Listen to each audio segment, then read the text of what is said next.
Hi friends, ఈరోజు అయితే మా పత్తి చేనులో మందు కొట్టడానికి వచ్చాము. మా గిట్టు పక్కనే చేనుల పక్కనే గట్టు పక్కన బూడకాకరకాయ చెట్టు ఉంది. మీకు చూపిస్తాను. ఆ చెట్టు ఏ విధంగా ఉంటుందో చూద్దాం.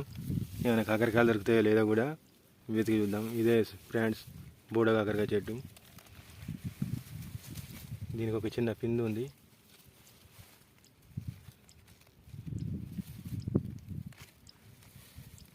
బాగానే ఉన్నాయి చిన్న. దీనికి కూడా చిన్న పిందు ఉంది ఫ్రెండ్స్.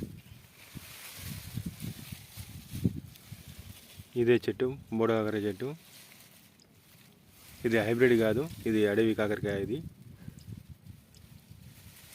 మీలో ఎంతమందికి ఈ బూడకాకర అంటే ఇష్టమో లైక్ చేయండి. ఈ వీడియోని కొత్తగా చూస్తున్న వాళ్ళు షేర్ చేయండి. అదేవిధంగా ఫ్రెండ్స్ ఒక కాయ దొరికింది, ఒకటి బూడ